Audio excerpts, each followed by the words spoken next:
आज 20 सालों बाद रमेश अपनी दुल्हन नैना के साथ अपने गांव के अपने पुराने घर आता है। सभी लोग बहुत खुश थे। रूपा भी अपनी बहू का स्वागत करने में लगी थी। पर ये क्या, रूपा जैसे ही अपनी बहू की आरती उतारने जाती है, अचानक से तेज हवाएं चलने लगती है। घर की लाइट चली जाती है और आरती का थाल का दीपक बुझ जाता है। माँ, ये सब क्या हो रहा है? अचानक से ये मौसम कैसे बदल गया? अरे बेटा, ये गांव है। गांव में अक्सर ऐसा ही होता है। किसी भी वक्त मौसम बदल जाता है और कभी भी लाइट चली जाती है। दीपाली बेटा, किचन से मोमबत्तियां तो ले आ। रूपा के कहने पर दीपाली किचन में मोमबत्ती लेने जाती है। लाइट ना होने की वजह से घर में काफी अंधेरा था, इसलिए दीपाली अपने फोन का टॉर्च ऑन करती है और टॉर्च ऑन करते ही उसे महसूस होता है जैसे कोई उसके सामने से गुजरा हो। मुझे ऐसा क्यों महसूस हुआ कि मैंने अभी यहाँ किसी को देखा? क्या सच में यहाँ कोई था या ये सिर्फ मेरा वहम था? अरे दीपाली बेटा, मिले कि नहीं मोमबत्ती? हाँ हाँ माँ, बस अभी लाती हूँ। दीपाली सारी बातों को भूलकर मोमबत्ती जलाती है और जैसे ही मोमबत्ती लेकर वापस बाहर जाने के लिए पीछे मुड़ती है तो उसके सामने एक 10 साल की छोटी बच्ची खड़ी होती है। उस बच्ची की एक झलक देखते ही दीपाली डर जाती है और जोर जोर से चिल्लाने लगती है। तभी अचानक से लाइट आ जाती है। दीपाली की आवाज़ सुनकर शंकर और छोटा भाई पवन उसके पास पहुंचते हैं। क्या हुआ दीपावली बेटा? पापा, मैंने किसी को देखा। दीदी यहाँ पर कोई नहीं है। अंधेरे में वहम हुआ होगा आपको। अब चलो, दरवाजे पर भैया भाभी कब से खड़े हैं। दीपाली भी इसे अपना एक वहम समझकर सबके साथ बाहर चली जाती है, जहां वो लोग अपनी भाभी का स्वागत करते हैं। नैना अपने पैरों से कलश को गिराकर थाल में पैर रखती है और घर के अंदर जाती है।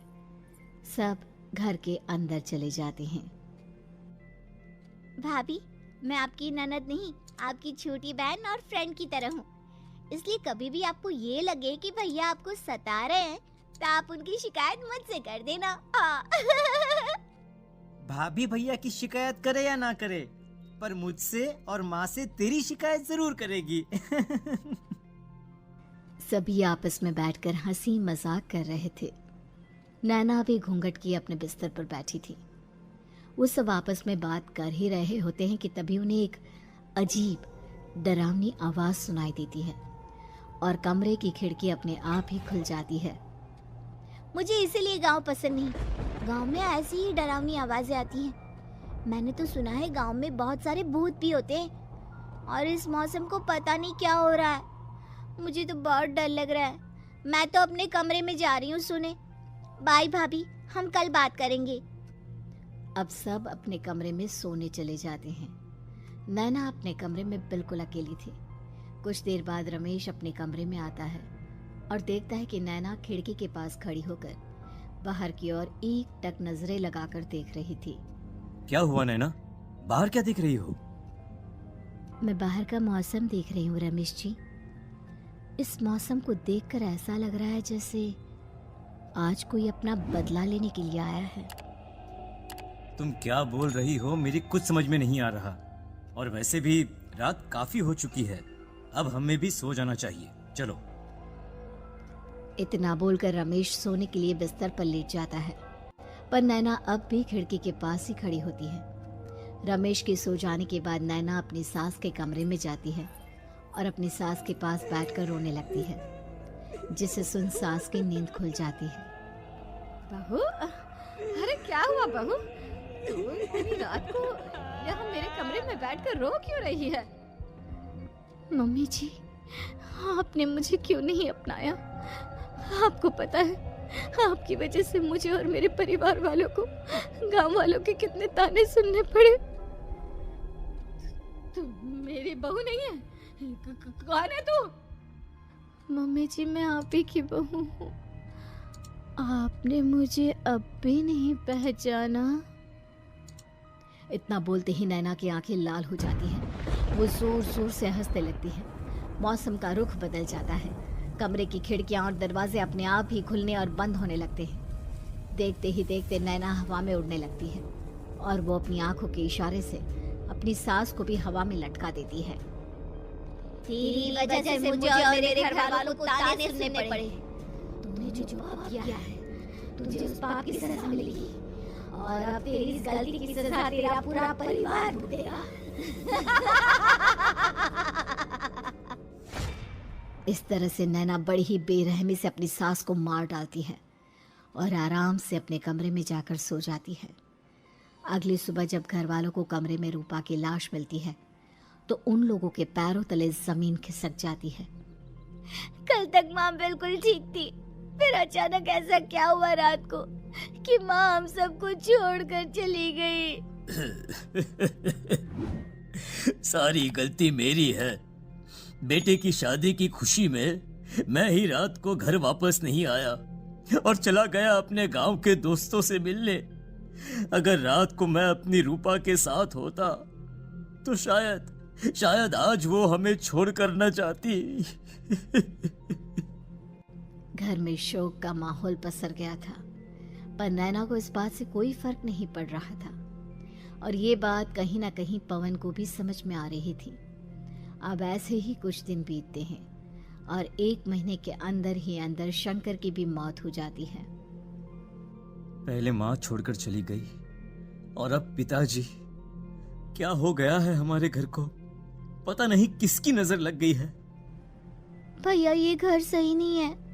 हम जब से इस घर में आए हैं कुछ न कुछ बुरा ही हो रहा है। हमें यहाँ से वापस शहर चले जाना चाहिए। जहाँ रमेश, दीपाली और पवन का रो रो कर बुरा हाल था, वहीं नैना अपने कमरे में बैठी आराम से मेकअप कर रही थी। दीदी मुझे तुमसे कुछ बात करनी है। मुझे लगता है कि इन सब के पीछे भाभी का हाथ है। पवन तू ये सब क्या कह रहा है? तू होश में तो है ना? अगर भैया भाभी ने तेरी ये बकवास बात सुन ली तो उनके दिल पर क्या गुजरेगी? तू भाभी पर इतना बड़ा इल्जाम कैसे लगा सकता है? दीदी आप खुद ही देख लो ना, हम जब से इस घर में आए हैं सब कुछ बदल गया है। शादी से पहले नैना भाभी ऐसी बिल्कुल नहीं थी, पर अब वो किसी से बात नहीं करती, ज्यादातर अकेले अपने कमरे में ही रहती है और कभी उनसे बात करो भी तो न जाने कैसी अजीबोगरीब तरह की बातें करने लगती हैं। तू पागल हो गया है? आप समझती क्यों नहीं है दीदी? देखो ना, हमारे घर में मौत का सिलसिला शुरू हो गया है, पर भाभी को कोई फर्क नहीं पड़ रहा। वो अभी भी मेकअप कर रही हैं, आराम से खाना खा रही हैं। और दीदी आपको पता है, जिस रात माँ की मौत हुई थी ना, उस रात मैंने भाभी को माँ के कमरे में जाते हुए देखा था।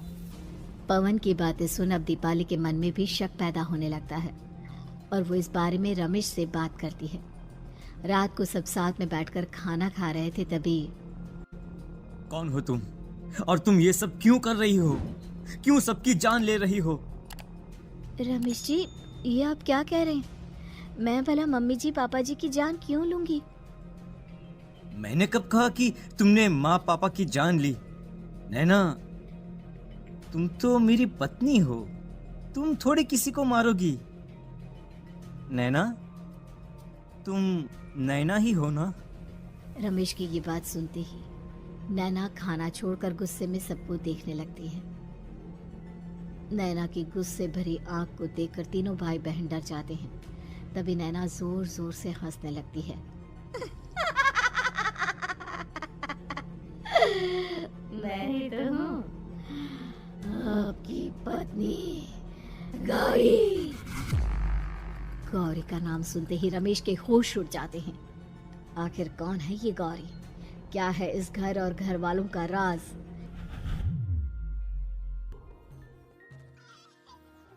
हमारे दोनों बच्चे एक साथ कितने अच्छे लग रहे हैं ना? हाँ, कितने अच्छे दोस्त हैं दोनों। बस बड़े होने के बाद भी इनकी ये दोस्ती बनी रहे तो बच्चे कितने खुश रहेंगे। मैं क्या सोच रहा था कि क्यों ना हम अपनी दोस्ती को रिश्तेदारी में बदल दें। मैं अपने बेटे रमेश की शादी तेरी बेटी गौरी से करना चाहता हूँ। इस तरह हमारे बच्चे भी हमेशा साथ रहेंगे और हमारी दोस्ती भी रिश्तेदारी में बदल जाएगी। शंकर की इस बात से उसके दोस्त को बहुत अच्छा लगता है और वो अपनी बेटी की शादी रमेश से करवाने के लिए तैयार हो जाता है।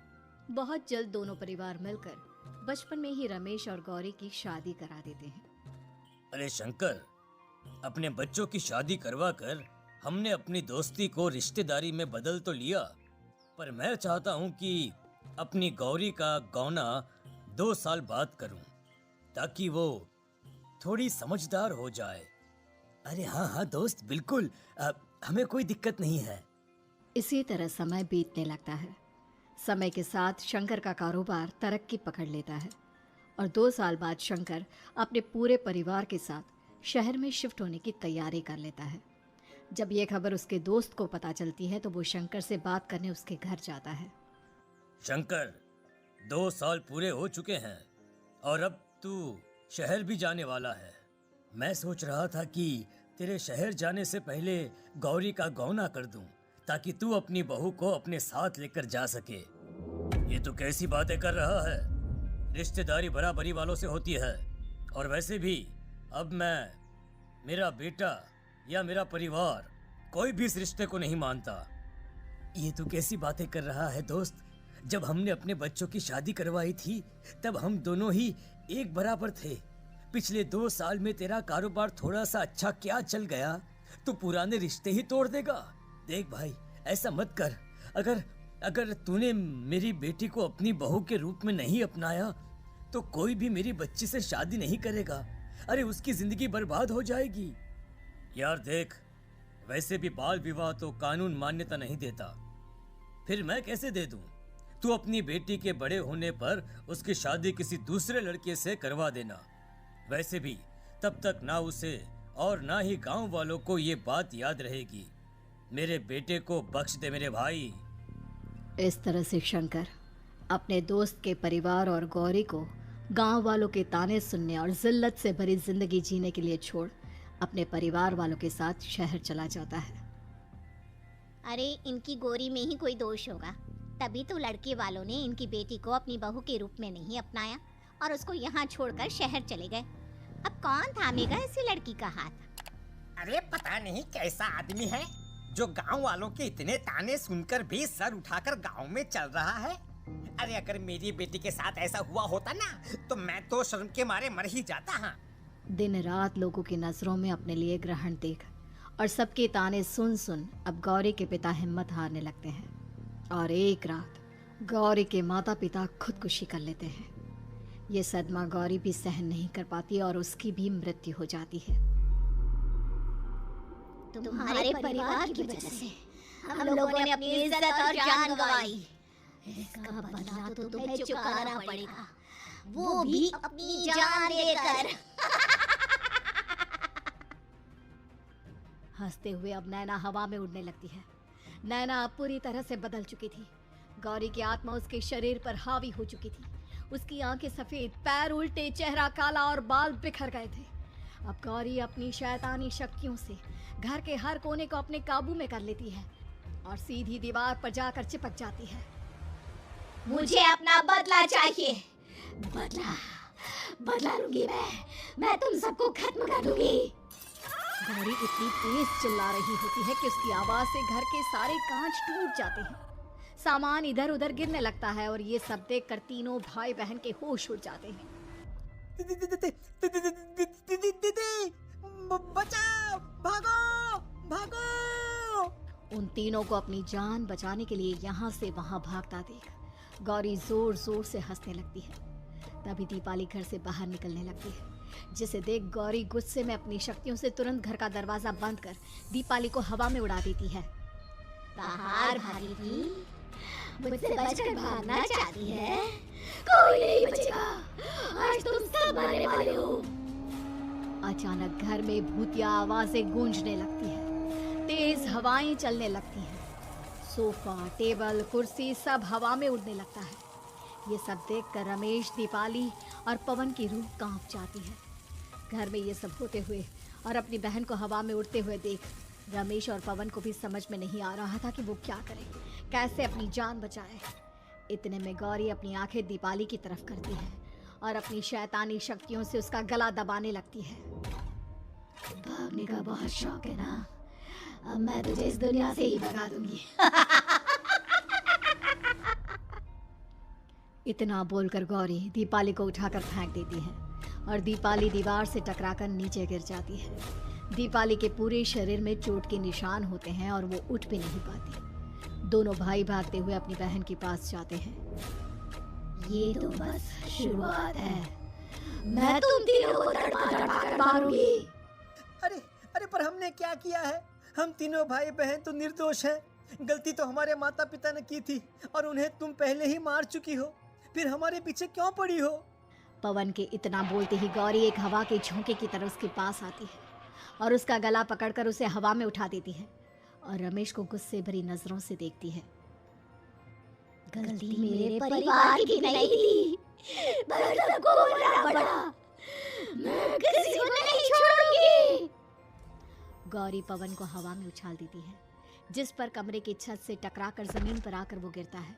उसके सर और शरीर पर जगह जगह चोट लग जाती है और खून बहने लगता है, जिसे देख अब रमेश से चुप नहीं रहा जाता। गौरी, तुम्हारा गुनहगार मैं हूँ। तुम्हारी शादी मुझसे हुई थी। अगर तुम्हें बदला चाहिए तो मुझसे लो। मेरे भाई बहन को छोड़ दो। तुम मुझे मार दो। मरना तो सबको पड़ेगा। अरे पर इसमें उन दोनों की कोई गलती नहीं है। प्लीज, मैं मानता हूँ कि तुम और तुम्हारे परिवार के साथ जो कुछ भी हुआ वो गलत था, पर गौरी, मैं प्लीज मेरे भाई बहन को छोड़ दो। उन्हें तो इस बात के बारे में कुछ भी पता नहीं है। उनका इस सबसे कोई लेना देना नहीं है। तुम और तुम्हारा परिवार यही चाहता था ना कि मैं तुम्हें अपना लूं। उस समय मैं बच्चा था। मेरे पास इतनी समझ नहीं थी, पर आज मैं तुम्हें तुम्हारे इसी रूप में अपनाता हूँ। मेरे साथ जो करना है कर लो, बस मेरे भाई बहन की जान बख्श दो उनकी जान। रमेश की ये बात सुनकर गौरी का गुस्सा थोड़ा शांत होता है। ठीक है, मैं तुम्हारे भाई बहन को नहीं मारूंगी, पर तुम्हें मरना होगा और तुम्हारी आत्मा को मेरे साथ शादी करनी होगी। मुझे मंजूर है। अब रमेश गौरी के साथ छत पर जाता है और छत से नीचे कूद जाता है। रमेश के मरते ही गौरी उसकी आत्मा को अपने साथ ले जाती है और इस तरह से रमेश खुद मरकर अपने भाई बहन को बचा लेता है। तो दोस्तों, ऐसी ही और मजेदार कहानियां देखने के लिए हमारी चैनल को सब्सक्राइब कर सकते हैं। वीडियो पूरा देखने के लिए आपका धन्यवाद।